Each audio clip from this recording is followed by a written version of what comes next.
Bonjour et bienvenue à cette nouvelle édition du Bulletin des régions, une émission produite grâce à la collaboration des télévisions communautaires autonomes associées à Cogeco. Je vous souhaite une bonne émission. Qu'est-ce que ça évoque pour vous, le 5-10-15? C'est un espace absolument magnifique.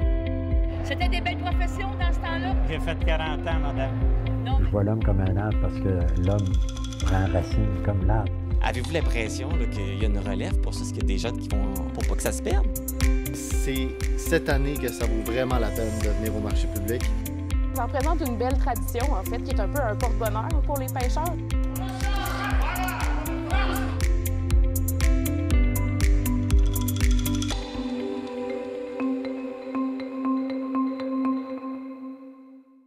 Au sommaire pour vous cette semaine. À Rimouski, on se demande comment va l'information régionale. À Saint-Irénée, poursuite des consultations pour agrandir le parc marin du Saguenay-Saint-Laurent.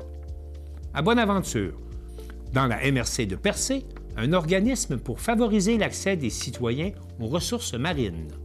À Plessisville, après 50 ans d'opération, l'usine de production de l'eau potable devra être mise aux normes. À Forestville, la soupe populaire est de retour avec une nouvelle formule. À Donnacona, première édition du Salon du livre Portnevoix. À Lécoto, le rappeur Momentum poursuit son marathon de 365 trames musicales en 365 jours. À Saint-Gabriel, la télévision communautaire CTB-TV souligne avec éclat son 40e anniversaire. Mais pour commencer cette émission, on va se rendre à Amqui, où Marc Baudouin de la télévision de la Matapédia était aux célébrations de la 11e heure du 11e jour du 11e mois. La ville d'Amqui a souligné le jour du souvenir avec un rassemblement commémoratif au parc Marcel Rioux, situé derrière l'hôtel de ville, où est érigé un cénotaphe à la mémoire des anciens combattants. Voici le reportage.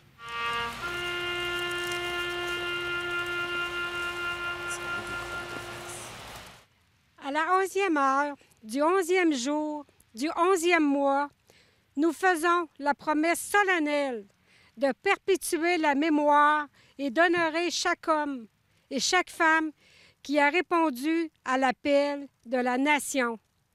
Ce devoir de mémoire nous oblige à transmettre leur histoire aux générations futures pour que jamais leur sacrifice ne soit oublié.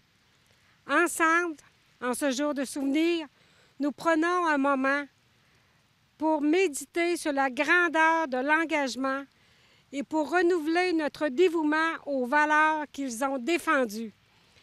Puissions-nous, comme eux, agir pour un monde plus juste et plus pacifique et conserver à jamais leurs souvenirs dans nos cœurs. Je souhaite vous réciter le poème « Au chant d'honneur ». Ce poème de guerre, écrit pendant la Première Guerre mondiale par le lieutenant-colonel canadien John McCrae. Alors, c'est ainsi. Au champ d'honneur, les coquelicots sont parsemés de lot en lot. Auprès des croix et dans l'espace, les alouettes devenues lasses mêlent leur chant au sifflement des obusiers. Nous sommes morts, nous qui songions la veille encore à nos parents, à nos amis. C'est nous qui reposons ici au champ d'honneur. À vous, jeunes désabusés, à vous de porter l'oriflamme et de garder au fond de l'âme le goût de vivre en liberté. Acceptez le défi, sinon les coquelicots se faneront au champ d'honneur.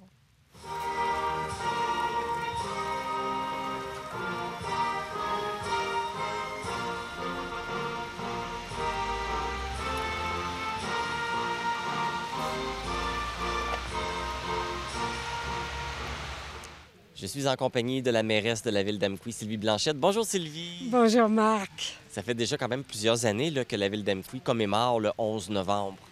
Bien, plusieurs années que la ville d'Amqui l'a commémoré, mais moi, je vais dire, depuis les dernières années, depuis que je suis à la mairie, honnêtement, c'est la première fois qu'on commémore le 11 novembre. Que vous faites vraiment un événement là, plus particulier dans sa Exactement. Et pourquoi c'était important, justement, pour la ville d'Amqui de faire un événement spécial? Bien, je vais te dire, d'abord, c'est important de se souvenir. Tu sais, puis quand on entend parler encore des guerres aujourd'hui, tu sais, on se dit, mon Dieu, ça s'est déjà passé, c'est dans le passé, mais de se souvenir, ça nous rappelle qu'il y a des gens, Première Guerre mondiale, Deuxième Guerre mondiale, qu'il y a des gens d'ici qui sont allés de l'autre côté et qui ont combattu pour nous, qui ont combattu pour que nous, aujourd'hui, qu'on puisse avoir la vie qu'on a aussi. Oui, parce qu'on en parle, mais il y a du monde de la Matapédia qui ont fait la guerre. Là. Je pense que les noms sont écrits aussi sur le monument. Les noms sont écrits. J'ai nommé tout à l'heure des personnes qui sont allées, mais les noms sont écrits. Il y a des gens qui sont allés, qui malheureusement sont décédés lorsqu'ils étaient à la guerre. Fait que c'est sûr qu'il y a des gens d'ici, gars. Ils étaient mobilisés, les gens, puis ils devaient y aller. Moi, dans ma famille, j'ai des oncles qui sont allés à la guerre, puis et ces gens-là aussi restaient marqués. Fait que c'est pour ça qu'il faut se souvenir du sacrifice qu'ils ont fait, parce qu'ils laissaient leur famille ici, ils partaient et ils ne savaient pas s'ils allaient revenir. Fait que certains ne sont pas revenus, puis d'autres qui sont revenus. Et c'est pour ça aujourd'hui, on veut vraiment les souligner, le travail remarquable qu'ils ont fait. Je suis maintenant en compagnie d'un vétéran, Donald Courcy. Bonjour, M. Courcy. Bonjour. Vous êtes un vétéran, mais par rapport à quelle division? J'étais dans la marine, service des sous-marins. OK. Donc, comment vous avez trouvé justement la cérémonie commémorative qui a été offerte ici à Amqui? Bien, je pense que ça a été très bien. C'est le temps qu'on en fasse à Amqui. Il y a beaucoup de vétérans qui sont originaires de la vallée puis d'Amqui. Puis c'est une bonne manière de se souvenir de leur sacrifice. Tout à fait. Et vous, ce que vous avez fait aussi, vous avez dit que vous étiez dans la marine, vous avez... C'est ça. Bien, moi, premièrement, mon grand-père est vétéran de la Première Guerre. C'était un gars d'Amqui, justement. Mon père, un gars de Saint-Moïse, mais qui était vétéran de la Deuxième Guerre. Et moi, je suis de Val-Briand. Et je suis rentré dans la marine en 1965 pour l'aventure en premier. Puis j'ai fait 8 ans dans la marine, incluant 6 ans sur les sous-marins. OK. Oui. Et puis, quel souvenir vous gardez de tout ça? Ah, ça a été les meilleures années de ma vie. Tout ce qui s'est passé dans la marine, ça a été pour moi... j'étais plongeur aussi, j'ai participé à des exercices de l'OTAN. Je me suis promené un peu partout sur l'océan, d'ailleurs. On espionnait dans ce temps-là des Soviétiques. Alors, j'ai beaucoup aimé ça. Ça a été pour moi une aventure que j'oublierai jamais. C'est une aventure d'une vie. Oui, puis d'ailleurs, le Nondaga à Pointe-au-Père, c'est un de mes anciens sous-marins. Ah oui? Puis à toutes les années, là, des fois, je vais passer de nuit à bord pour me souvenir de... Ça me rappelle des souvenirs. Juste la senteur du diesel, Okay. c'est assez pour me rappeler beaucoup de choses. Vous, avez-vous déjà participé à des guerres ou ça vous est pas arrivé? C'est la guerre froide. OK. On ne s'est pas tiré, on s'espionnait. OK. On allait se cacher des fois à 400 pieds sous l'eau entre l'Islande et le Groenland, puis on écoutait les Soviétiques, les sous-marins soviétiques qui descendaient vers Cuba. Dans ce temps-là, il y avait beaucoup de... Ça passait proche. La crise de Cuba, avant que je rentre dans la marine, il y a eu la crise de Cuba. Mais en 1968, là, ça a été assez dangereux. Il y a 4 sous-marins qui ont disparu. Un sous-marin russe, un sous-marin américain, un sous-marin israélien et français. Dans ce temps-là, ça a passé proche de la guerre froide, là, jusqu'à temps que l'Union soviétique tombe. Là, ça a été, il y a eu des moments un peu dangereux. Oui, c'est ça. Mais c'est sûr que quand on entre dans l'armée, on ne veut pas nécessairement avoir à vivre ce que les gens ont vécu à la Première Guerre et Deuxième Guerre mondiale. Ouais. Bien, l'avantage de la marine, c'est que tu vois pas l'ennemi, tu vois pas de proche. Dans l'armée, eux autres, ils sont plus proches de la bataille. Nous autres, on lance des torpilles, des choses comme ça. On voit pas exactement l'ennemi proche. Ça fait différent. Mais c'est quand même important là, de commémorer tous ces gens-là qui ont participé à ces guerres-là. Bien, certainement, parce que sans eux autres, là, où est-ce qu'on sera aujourd'hui, on ne sait pas. Là. C'est vraiment... Puis d'ailleurs, en ce moment, c'est important aussi de voir ce qui se passe dans le monde, là, entre l'Ukraine et la Russie, au Moyen-Orient. Il y a des endroits un peu dangereux en ce moment. Puis il faut penser à se préparer au cas où ça pourrait empirer. On le souhaite pas. Non, on ne le souhaite pas. Donald Courcy, merci beaucoup. Merci. Les Canadiens célèbrent le jour du souvenir, autrefois appelé jour de l'armistice, tous les 11 novembre à 11 h. Ce jour rappelle la fin de la Première Guerre mondiale et c'est une occasion de se souvenir de tous ceux qui ont défendu la nation.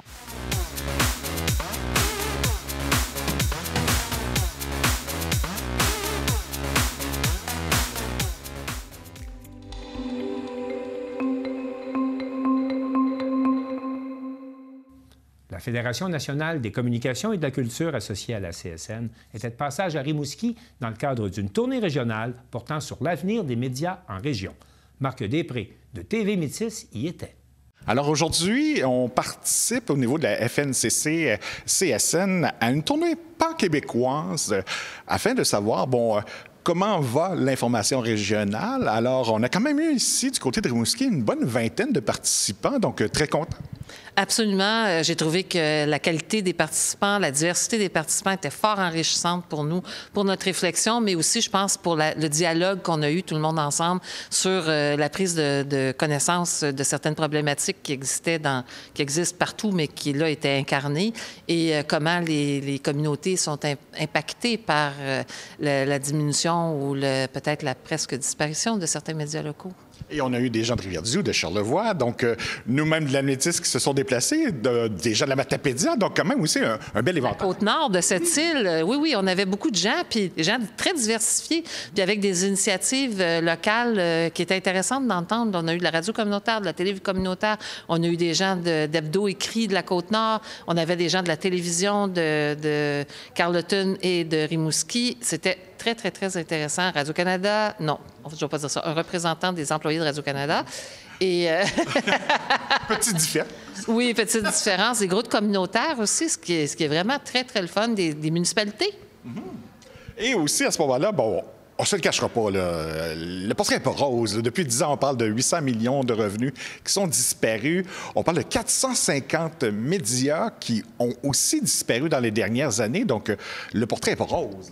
Bien, le portrait n'est pas rose, mais c'est le même portrait un peu partout dans le monde, je dois vous avouer. Là. Même aux États-Unis, ils sont dans une situation assez désespérée au niveau de l'information locale. La raison est justement la perte des revenus publicitaires au détriment des GAFAM, de l'économie de la Californie, je dirais ça comme ça. Là. Fait que les gens font de la publicité maintenant dans les réseaux sociaux plutôt que de préférer de faire ça dans les médias locaux, ce qui a amené une baisse des revenus significative dans les médias locaux et qui met en péril la survie de ces mêmes médias.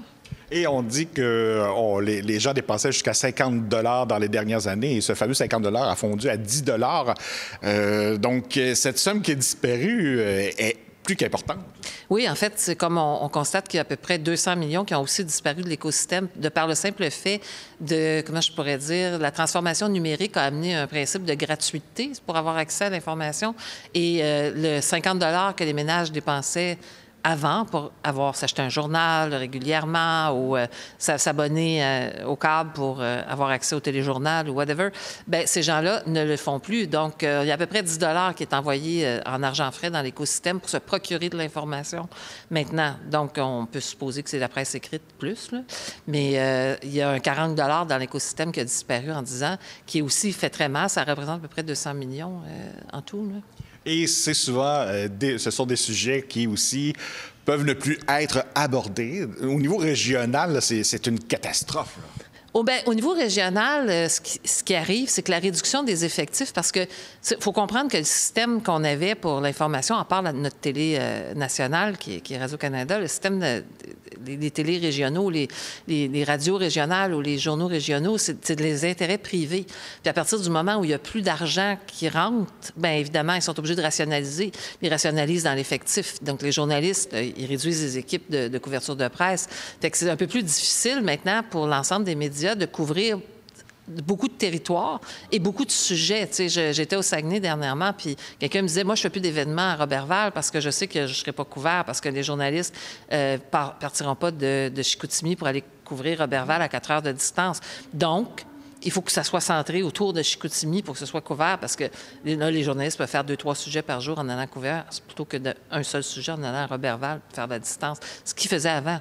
Fait que ça, c'est clairement un problème, parce que les couvertures régionales vont se réduire, la capacité de couvrir des sujets régionaux va se réduire, puis quand il y aura des médias très ancrés dans des communautés plus restreintes, qui n'auront plus les moyens de subvenir, ça aussi, ça va s'éteindre. Fait qu'on va avoir un problème. Puis quand on a un problème avec la couverture, on a un problème avec la démocratie.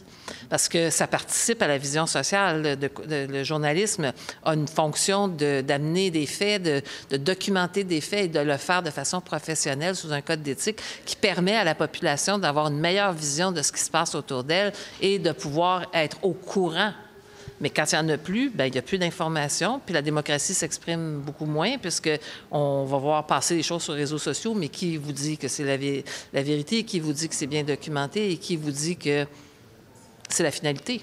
Et à ce moment-là, donc, vous avez quand même proposé, vous avez en banque là, 5 solutions là, qui pourraient être assez facilement applicables. Oui, en fait, nous, d'abord, on souhaite que les municipalités, notamment, s'impliquent dans la problématique du maintien de l'information locale par une déclaration de principe qui dit qu'ils favorisent ça et qu'ils souhaitent que l'ensemble des participants de la communauté qu'ils représentent participent au maintien de l'information locale. On a l'idée d'un infofrais sur les écrans, à la fois les téléphones, les tablettes, les écrans de télévision, par où parviennent l'information aux gens, de taxer l'achat de ça à 2 %. Je donne toujours l'exemple, vous achetez un téléphone à 800 $ une année, bien, ça va vous demander 16 $ de plus, mais vous n'achèterez pas un téléphone tous les ans. Fait que pour 16 $, vous allez participer au maintien de l'information pour 3 ans. Fait que c'est la même chose, vous n'achetez pas une télé tous les ans, ou pas une tablette tous les ans, ou pas un ordinateur tous les ans. Donc, c'est une façon de faire contribuer, oui, le public, oui, c'est une taxe pour le public, mais en même temps, c'est aussi une participation du public au maintien d'avoir de l'information professionnelle et de qualité. Ça, c'est la deuxième chose. On souhaite aussi faire augmenter les crédits d'impôt pour les gens, les industries qui font de la promotion dans les médias locaux par opposition à acheter sur les médias, les réseaux sociaux nationaux, parce que les médias locaux ont besoin de cet apport de leur propre environnement. Donc, si on peut doubler les crédits d'impôt dont les entreprises peuvent bénéficier quand ils font de l'achat de publicité, bien, ce serait intéressant quand c'est fait dans les médias locaux. On souhaite aussi que les gouvernements investissent un montant signifiant, un pourcentage signifiant de leur budget dans les médias locaux, de leur budget de promotion ou de publication dans les médias locaux. Donc ça, on pense que ça aiderait à maintenir en santé financière l'ensemble de ces médias-là. Et le thème, donc, était l'information, un bien public, sauvons-la. Donc, il n'est pas trop tard? Non, je ne pense pas qu'il est trop tard parce que je pense qu'il faut que les gens se rendent compte qu'on est au bord du précipice. J'allais dire non, au bord du gouffre. Non, c'est pas vrai. Qu'on est dans cette démarche de réduction-là, puis qu'il ne faut pas attendre que ce soit terminé, puis que la pâte à l'air soit sortie du tube parce qu'on ne pourra pas la réintroduire dans le tube. Et comment vous voyez les futures élections fédérales, il y a les élections américaines qui viennent d'avoir lieu, donc est-ce que ça vous inquiète?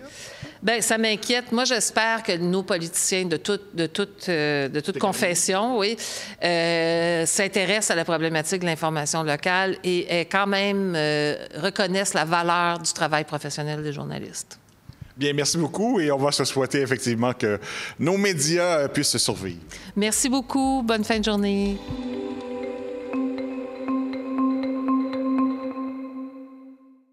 Jusqu'au 13 décembre prochain, les gouvernements du Québec et du Canada tiennent conjointement des consultations des deux côtés du fleuve concernant l'agrandissement du parc marin Saguenay-Saint-Laurent. Mathieu Larivière de TVCO était aux consultations qui se sont déroulées dans Charlevoix, plus précisément à Saint-Irénée.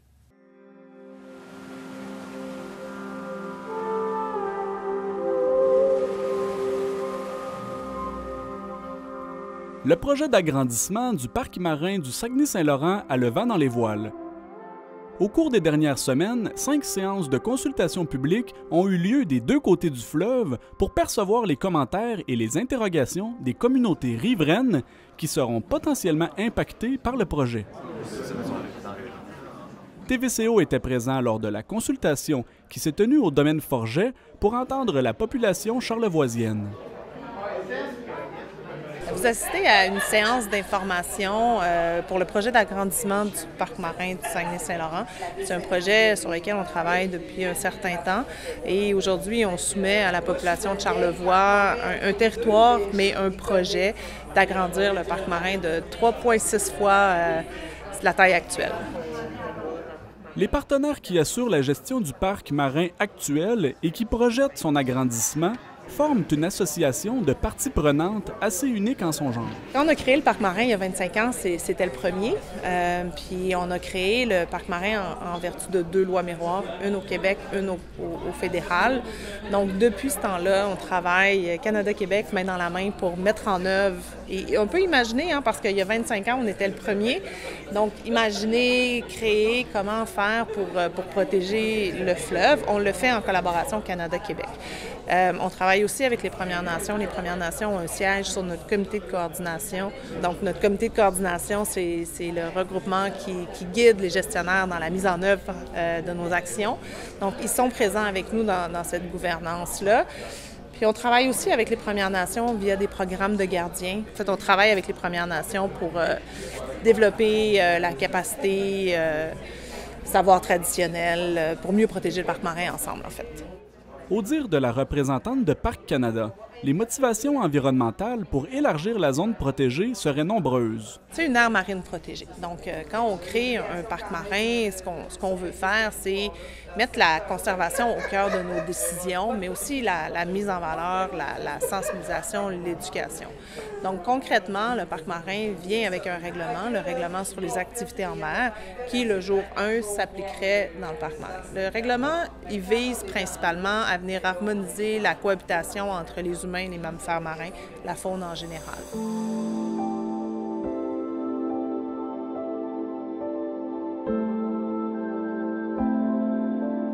La protection du beluga constitue l'un des arguments centraux au cœur des finalités souhaitées par les gestionnaires du parc marin.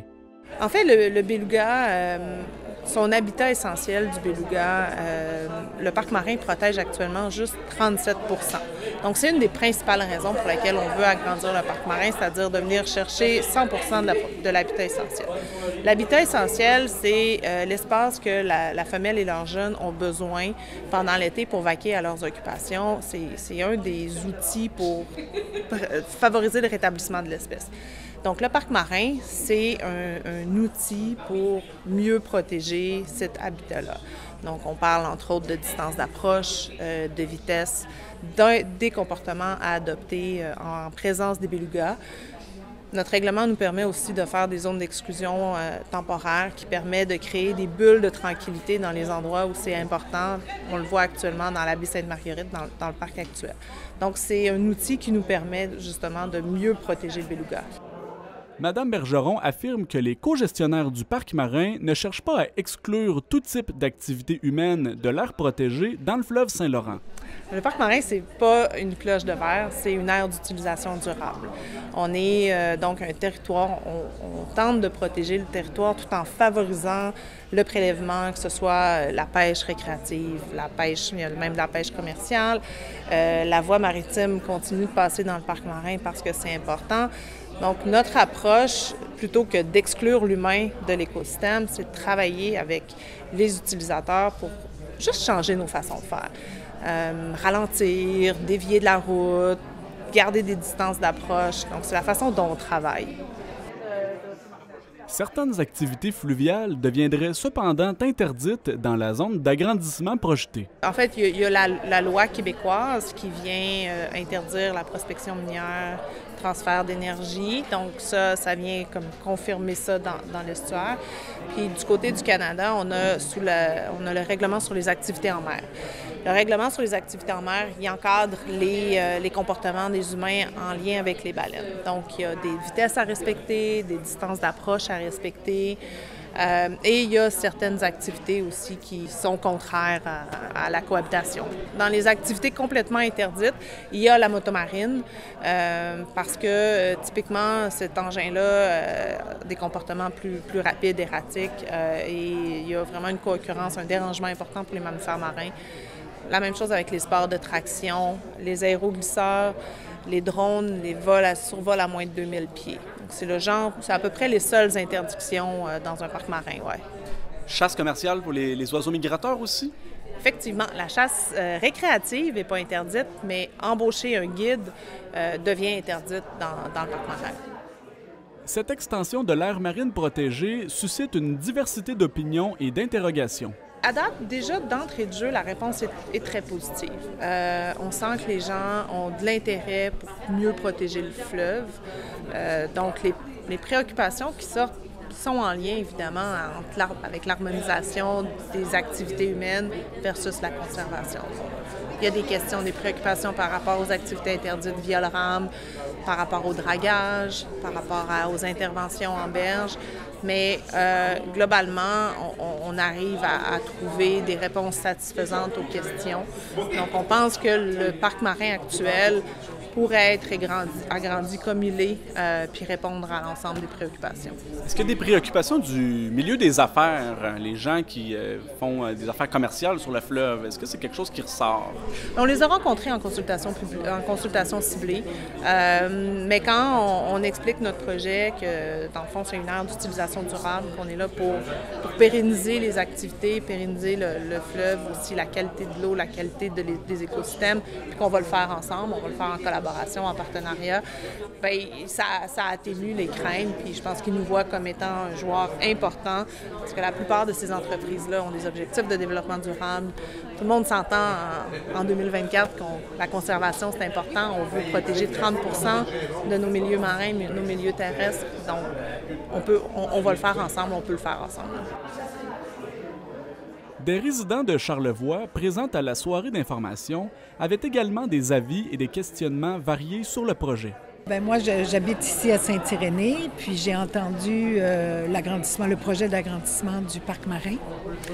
Et je bénéficie du parc marin là, déjà qui existe, mais je me demandais là, les impacts ici. Moi, je suis sur un petit comité qui défend un peu, qui promeut la pêche à la fascine. Oui. Donc, qu'il y a ici à Saint-Irénée, la famille Gauthier à l'Anse-au-Sac, puis à l'île aux Coudes, oui. le Mailloux. Oui. Et je me demandais quel impact ça aurait. S'il y aurait des conséquences. S'il y aurait des conséquences malheureuses ou heureuses, parce que peut-être mon espoir, c'est que dans ce parc-là, nouveau, on valorise l'histoire aussi, l'histoire maritime de Charlevoix, puis de toutes les autres parties qui seraient dans le parc. Puis l'histoire des pêches à la fascine est vraiment fondamentale. Bien, c'est ça, je travaille pour le comité touristique Cratère et Marée, puis en fait, on trouve ça vraiment intéressant au niveau touristique, nous, au niveau développement. Donc, on écrit un mémoire, on est en train d'écrire un mémoire là, pour appuyer le projet. Puis, bien, je vais venir prendre un petit peu des informations supplémentaires là, pour l'occasion. Est-ce que vous avez des interrogations, vous, personnellement, sur ce projet-là, ses impacts? Bien, en fait, nous, on trouve ça intéressant. Les interrogations, ce qu'on avait, c'est vraiment savoir c'est quoi le règlement, en fait, de la zone actuelle puis de la zone à venir. Et au niveau touristique, en fait, on sait que ça va gérer, en fait, un peu au niveau touristique, au niveau du développement. Nous, au niveau de Cratère et Marée, on est en développement durable. Donc, il n'y a pas d'enjeu. On n'est pas en développement d'expansion motomarine et compagnie sur notre secteur. Donc, c'est vraiment pour voir qu'est-ce qu'il y en est, la préservation. On est en train de se positionner aussi au niveau d'un grand concours international pour les plus belles baies du monde. Donc, c'est vraiment, ça vient concourir un peu à toutes nos prochaines actions à venir. Là. Donc, je vais m'informer. Le parc marin du Saguenay-Saint-Laurent devrait être officiellement agrandi d'ici la fin de l'année 2025. Sa superficie s'étendrait sur près de 4500 km², allant de Petite-Rivière-Saint-François à Pointe-à-Boisvert, sur la rive nord du fleuve, et de Saint-Jean-Port-Joli au Parc national du Bic, sur la rive sud. Le fjord du Saguenay conserverait la même superficie protégée.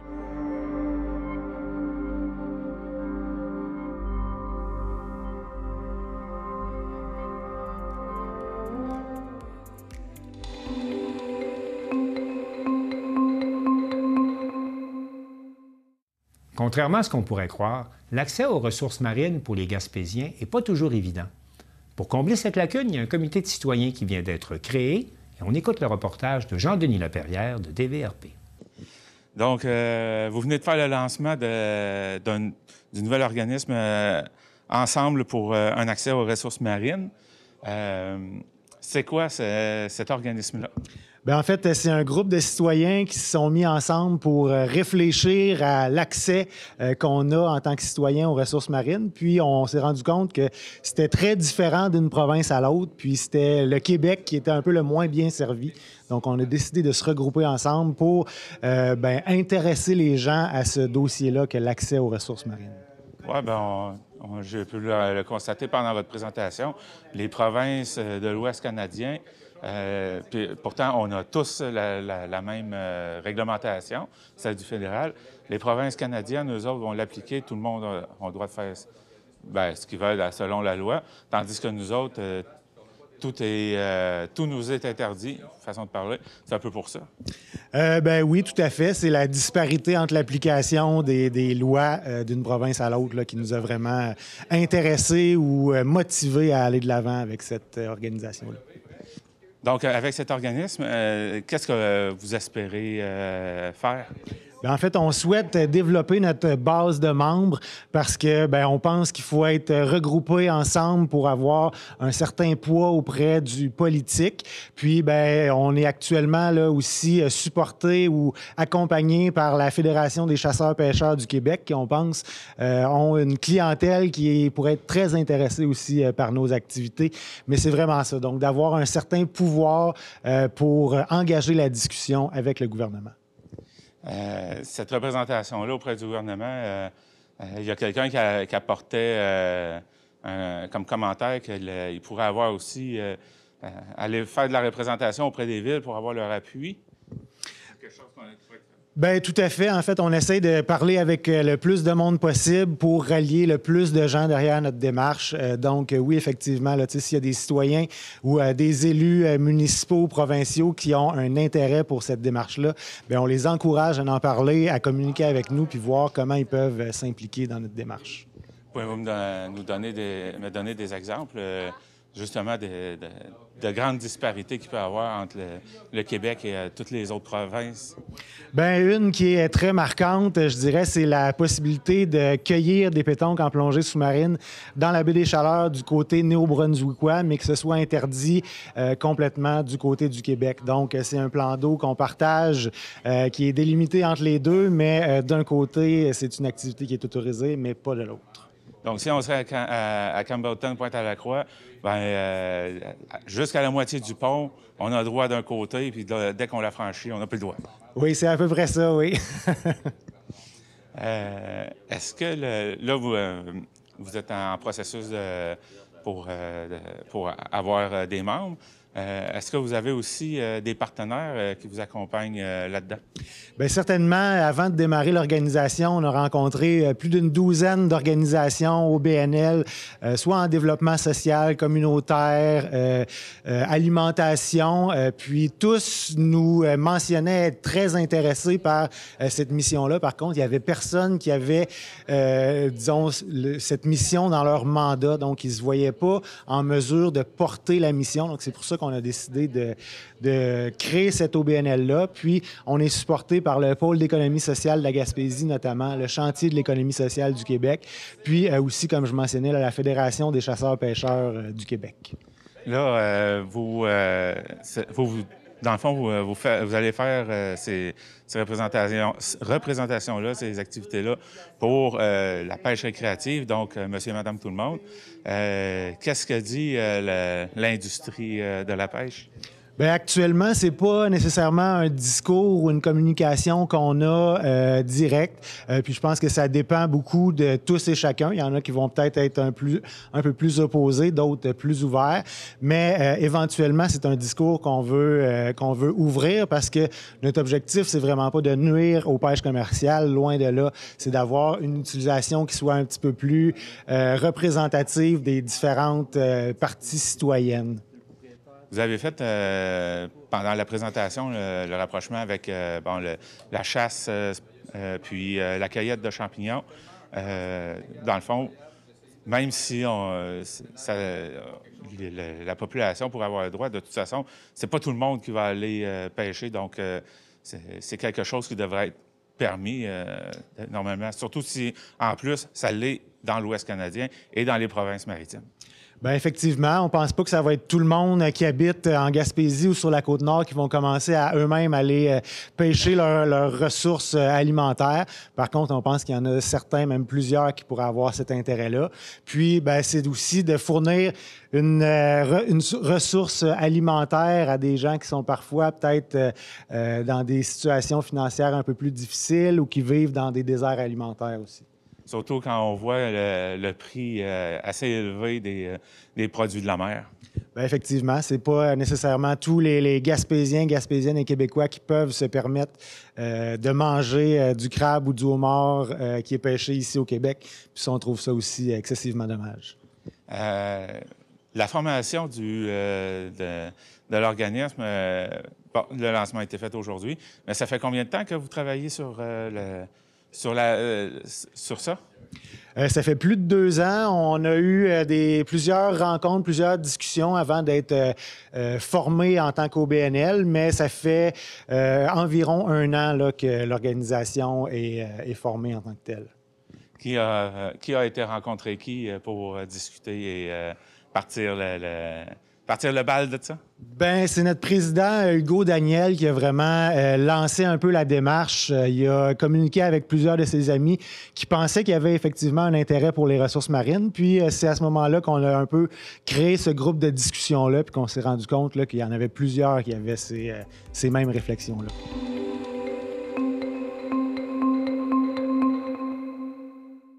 Sylvana Suarez de la télévision de l'Érable a visité l'usine de filtration de Plessisville, où on fabrique à chaque jour 9300 mètres cubes d'eau potable.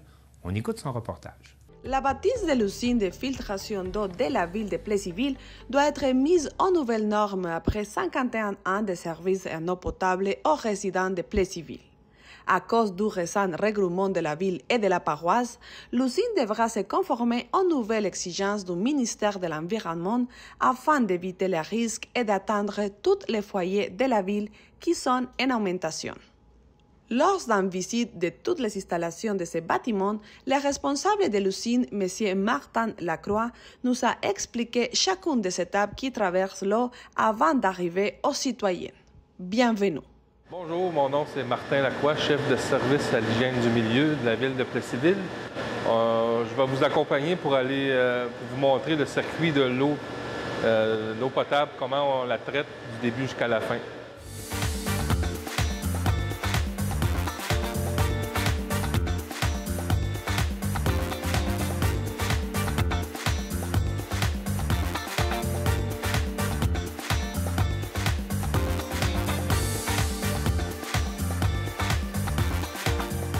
L'eau brute est pompée à la rivière Bécancour, ce qui est notre prise d'eau, à 14 km de Plessisville.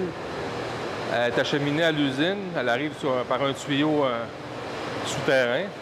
Elle rentre dans l'usine, on y injecte les premiers produits chimiques qui aident au traitement de l'eau. Le traitement de l'eau, c'est un traitement conventionnel avec un procédé de décantation et filtration. L'eau brute arrive ici dans ce qu'on appelle un mélangeur. On a mis dans le mélangeur un premier produit qui s'appelle sulfate d'aluminium, qui sert de coagulant, qui aide à la décantation. On y ajoute aussi du charbon actif pour ce qui aide à enlever les goûts et les odeurs de l'eau brute de la rivière. C'est pour ça que l'eau peut paraître noire. C'est le charbon qui cause cette couleur-là. Une fois que tout ça est mélangé, on peut voir aussi à gauche, il y a une petite injection d'eau. C'est un polymère, c'est un aide coagulant qui va aider à faire la coagulation puis la décantation un peu plus loin.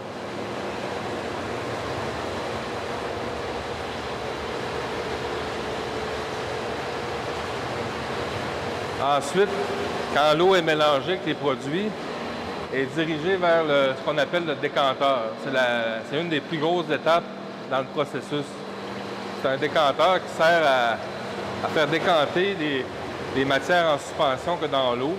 Si vous prenez un verre d'eau brute dans la rivière, l'eau d'un lac, l'eau va être jaune ou brune. bien, c'est ce qui forme la couleur de l'eau, les particules, les matières en suspension. Bien, nous autres, on vient les enlever avec une décantation. Nos produits qu'on a mis dans le mélangeur, on appelle ça une flocculation. Ça prend les particules, ça fait un floc, ça l'alourdit, puis il décante dans le fond du décanteur. Le décanteur, bien, on prend le surnageant, on va aller voir les tuyaux à la surface tantôt. Le surnageant de ça, il est ramassé, puis il est acheminé vers les deux filtres. On a deux filtres au sable, qui ont un peu le même principe qu'un filtre que vous avez à la maison, un filtre de piscine, qui est sous pression, mais c'est du sable semblable à ce qu'il existe dans un filtre de piscine. L'eau est filtrée. Ensuite, elle est acheminée dans une première réserve de contact, une réserve où on injecte le chlore pour la désinfection de l'eau. On y ajoute aussi à ce moment-là de l'hydroxyde de sodium, qui est de la soude caustique, pour réajuster le pH. Parce que dans les étapes, on a mis du sulfate d'aluminium qui aide à faire la flocculation. Lui, il a un certain pH qui fait descendre le pH trop bas. Mais pour le rééquilibrer pour l'eau potable qu'on distribue aux citoyens, il faut remettre le pH à un niveau de 6,90 ou 7. Fait qu'on va le faire avec de la soude caustique. Selon M. Lacroix, il n'y a pas actuellement surconsommation d'eau dans la ville. Environ chaque personne consomme 150 litres d'eau par jour, ce qui correspond à l'objectif canadien.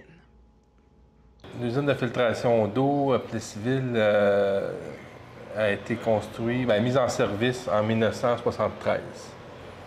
Fait que ça fait 51 ans qu'elle est en fonction. Moi, ça fait depuis février 2009 que je travaille ici, à la ville de Plessisville. Dans le même métier, ça fait depuis 1995. J'ai débuté ma carrière dans une autre région. Puis ma fonction ici, c'est présentement, je suis chef de service à l'hygiène du milieu, qui en fait, je suis gestionnaire de l'usine de filtration qu'on a visitée tantôt, puis aussi l'usine d'épuration pour les eaux usées. C'est la principale tâche de mon travail, c'est de gérer ces deux gros départements-là, eau potable et eau usée. Le niveau de consommation d'eau pour les citoyens de Plessisville, on est bien, on est très bien. On a atteint l'objectif depuis quelques années, l'objectif canadien qui était de 220 litres par jour par personne.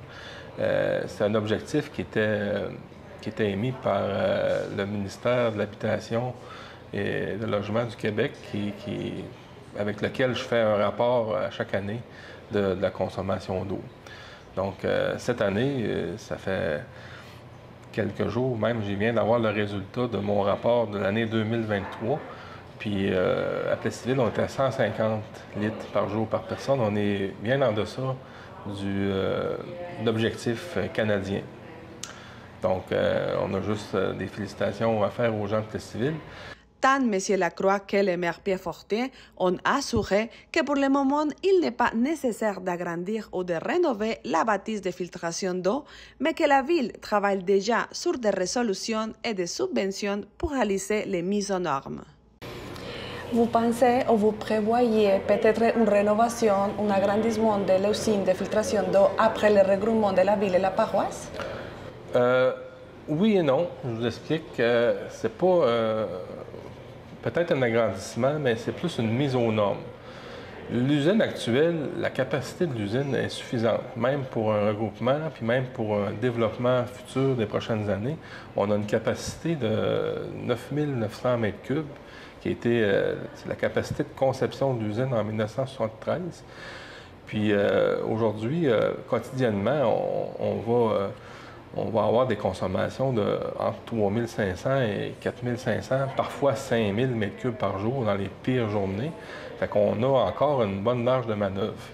Mais ce qui risque d'arriver, c'est que il y a des règlements qui changent avec le temps, les exigences ministérielles. Il faut faire une mise aux normes. Ça, on ne pourra pas y échapper, il va falloir aller vers là. Fait que les nouvelles technologies, tout ça va être désigné par l'ingénierie. Mais il pourrait avoir un agrandissement de l'usine si des équipements est demandé à ce moment-là. Ce n'est pas pour la capacité, mais c'est plus pour la mise aux normes de l'usine de filtration. Il va falloir réaliser un jour.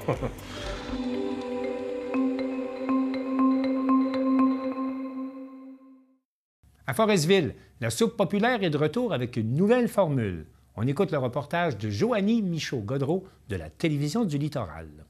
La soupe populaire de Forestville était de retour le 12 novembre après une pause de quelques mois. C'est une nouvelle formule qui est maintenant offerte aux personnes plus démunies, toujours dans l'objectif de rassembler et de remplir les ventres vides. Le concept reste le même, offrir un repas gratuitement à ceux qui ont de la difficulté à joindre les deux bouts ou encore aux personnes itinérantes. La soupe populaire est aussi accessible aux gens qui veulent simplement sortir de l'isolement ou discuter autour d'une bonne soupe chaude. Une boîte de dons est disposée à l'entrée de la salle et libre à chacun d'y mettre des sous selon ses moyens. En nouveauté, l'activité change de journée et une fois sur deux, ce sera un souper qui sera offert. Au sous-sol de l'église, la Fabrique Saint-Luc prend en charge le dîner tous les deuxièmes mardis du mois. Les Chevaliers de Colomb s'occuperont quant à eux d'organiser un souper le premier dimanche du mois dans leur salle, dévoile Claire Gagné, une des responsables du projet attitrée à la Fabrique Saint-Luc. La prochaine soupe populaire aura donc lieu le 24 novembre à la salle des Chevaliers de Colomb à compter de 17 h. L'équipe essaye cette nouvelle formule pour joindre le plus de personnes possible. Avec les soupers, elle espère rejoindre une nouvelle clientèle qui ne vient pas nécessairement sur l'heure du dîner. Au printemps dernier, la soupe populaire avait accueilli 80 personnes lors de certains dîners. Madame Gagné croit que le projet doit se faire connaître davantage parce que les gens ne savent pas qu'ils peuvent venir. C'est ouvert à tous, il n'y a aucun jugement, assure la porte-parole du groupe d'organisateurs.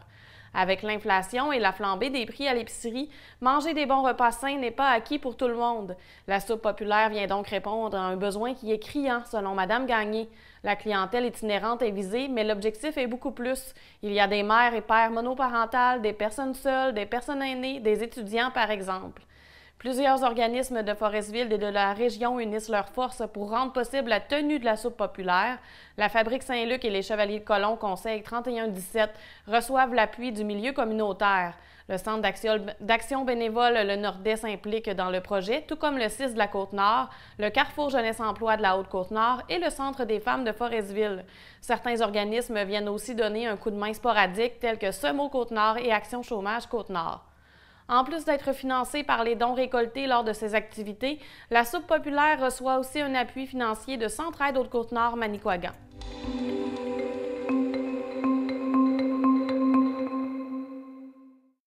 On écoute maintenant un reportage de Danick Julien de CJSR qui était à la première édition du Salon du livre Portnevoix.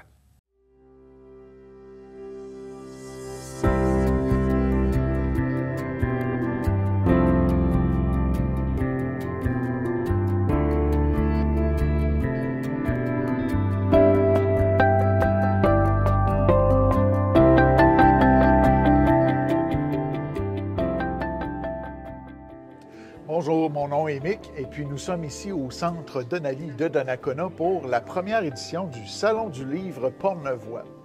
Et puis nous avons pour la première édition un président d'honneur, nul autre que Léodenis Carpentier. Salut Léodenis, ça va bien? Ben oui, ça fait plaisir. Et puis toi, tu es nouvellement auteur depuis juillet. Oui, bien ça veut dire oui puis non. On va dire oui comme on dit, mettons, aux enfants. OK. C'est que j'écris depuis que j'ai à peu près 13-14 ans. Oui. Mais je n'ai jamais publié. Donc, l'été dernier, le 3 juillet, j'ai lancé mon premier recueil de poésie, qui s'appelle Poésie éparse. Et là, ben, lorsque vous m'avez invité pour être président d'honneur, ça m'a fait plaisir pour la première édition du Salon du livre Portnevoix, c'est merveilleux. Oui, tout à fait. Est-ce que tu peux nous en lire un petit extrait? Ah bien, certain. Je peux prendre, tiens, Entre chien et loup. Oui. Cette bête poilue, immobile dans cette lumière, ombre au pénombre. Dois-je l'appeler, l'amadouer, la faire mienne, docile et affectueuse? Dois-je la craindre, hurler au loup, cachée derrière le merisier, près de l'écorce? Elle joue, elle m'épie, prête à attaquer. Qu'en penser, entre chienne et louve? Tout d'un coup, la poésie, les contes, les récits aussi, entre chien et loup. Wow, bravo. Bravo. Et puis, toi, tu fais partie de la quinzaine d'exposants aujourd'hui. Et puis, c'est la première édition, mais l'année prochaine, on prévoit déjà une deuxième édition, deuxième dimanche de novembre. Date facile à se souvenir. Et puis, l'entrée est gratuite, ouverte à tous, ici à Donnacona. Alors, on vous invite à venir nous rencontrer et à venir entrer un peu dans notre monde intérieur, soit de poésie, de romans, de photos aussi. Oui.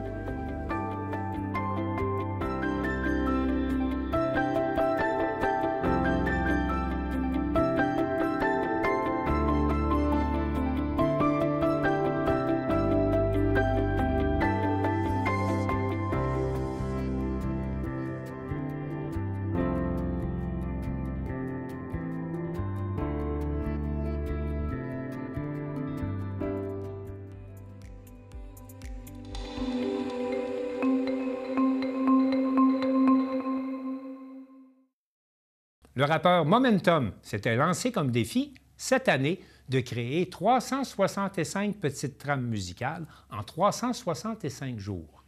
Guillaume Pimparé de C'est sûr.tv est allé à sa rencontre au moment où il créait son 300e beat. 365 beats en 365 jours. C'est le défi que le producteur de musique Thomas Payan s'est donné le 1er janvier 2024.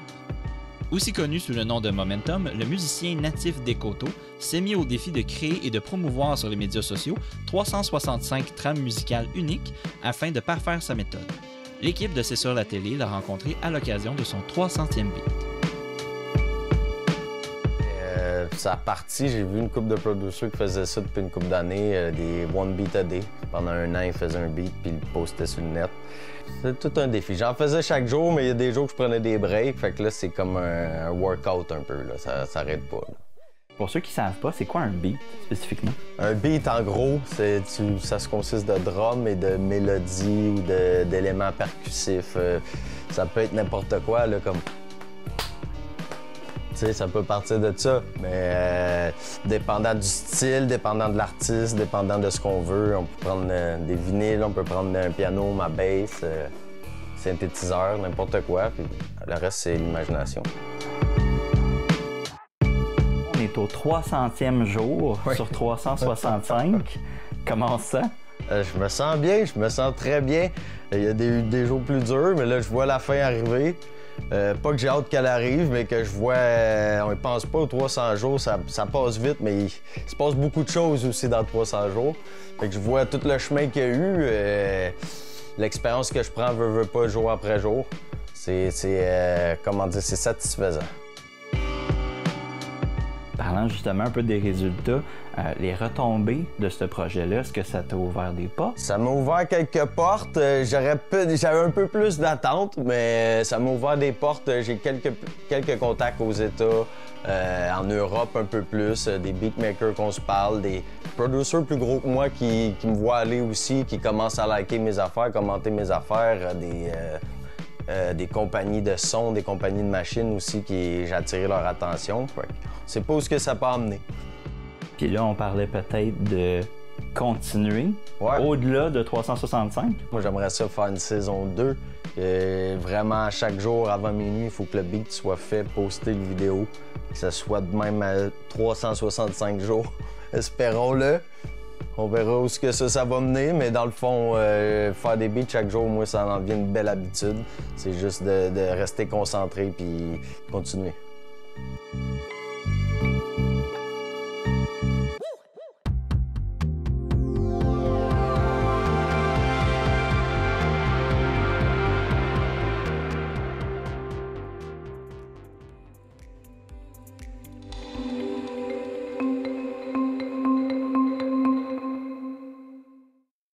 La télévision communautaire CTB-TV œuvre maintenant depuis 40 ans dans la région de Saint-Gabriel. Et pour souligner cet heureux anniversaire, toute la communauté s'était réunie le 7 novembre dernier. On écoute le reportage de Danny Bérubé de CTB-TV. Le 7 novembre dernier, au bal masqué de Saint-Gabriel dans la Naudière, CTB-TV, la télévision régionale de Saint-Gabriel, a célébré ses 40 ans d'existence. L'événement a été l'occasion de rendre hommage aux employés et bénévoles qui ont contribué à la réussite de la télévision. Pour lancer les festivités, plusieurs dignitaires, parmi lesquels le maire de la ville de Saint-Gabriel, le maire de la municipalité de Saint-Gabriel de Brandon, le directeur de la Chambre de commerce, ainsi que le député de Berthier-Masquinongé, M. Yves Perron, ont pris la parole pour féliciter CTB-TV. Je veux féliciter tout le monde depuis ces nombreuses années qui travaillent très fort. Puis M. Comeau, en l'occurrence, qui change pas, qui est toujours, on dirait, à la même âge. On essaye de copier, c'est un peu sa vitalité. Alors, je vous souhaite une belle soirée. Bonsoir à tout le monde. Merci de l'invitation. Je voudrais dire en premier lieu, félicitations à Monsieur Comeau pour avoir dirigé CTB-TV selon toutes ces années-là. Félicitations, M. Comeau. Une petite main d'applaudissement. Et écoute, vous êtes un modèle à suivre là, pour représenter la culture lanaudoise et même brandonienne, mais au-delà de la Brandonnie, au-delà de la Lanaudière. La télé communautaire, l'engagement communautaire, le bénévolat, combien ça vaut? Hein? J'adore le silence que j'ai parce qu'il n'y a pas de vraie réponse là-dessus.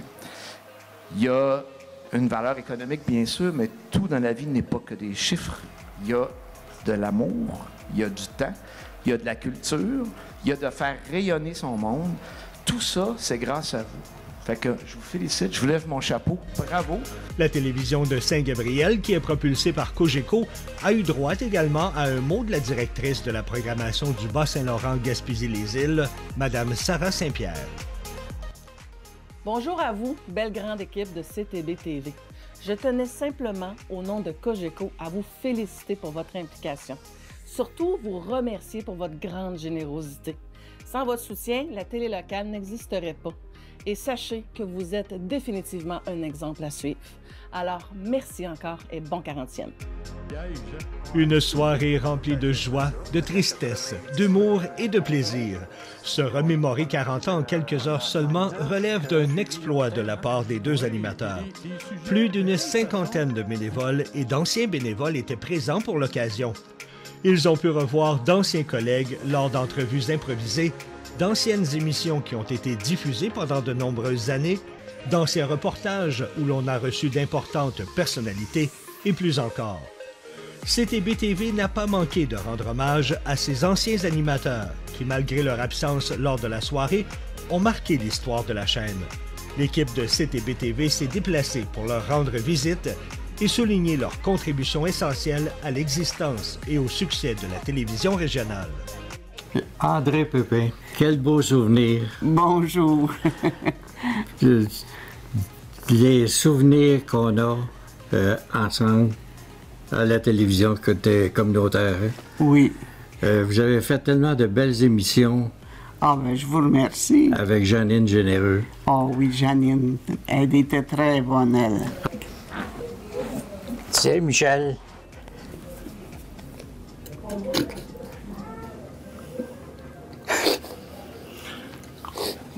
C'est beau, hein? C'est une belle plaque, hein? C'est pour toi. Ça, c'est pour toi, c'est parce que c'était important pour nous à CTB-TV. Tu sais, si ça n'avait pas été là dans le temps, là, je ne sais pas si CTV existera encore. Alors, tu sais, c'est un remerciement pour tout ça. Plusieurs émissions ont marqué l'esprit des téléspectateurs au cours de ces 40 ans. Que ce soit par l'information, le culturel, le sport ou le jeu, CTB-TV a toujours su proposer des émissions d'intérêt à la population. Au cours de cette soirée festive, les personnes présentes ont pu profiter de différents divertissements ainsi que de prestations musicales. L'essentiel, c'est d'être aimé. Le reste importe peu. La seule vérité, c'est compter pour quelqu'un. Quoi qu'il puisse arriver, c'est entrer dans son cœur et n'en sortir jamais. Une fête dont les gens vont se souvenir longtemps. Bon 40e, CTB-TV. Et je voudrais qu'on termine en donnant une bonne main d'applaudissement à nos deux piliers, Gilles et Judith, et à tout le personnel, tous les bénévoles. Merci beaucoup, c'est pour vous autres le 40e.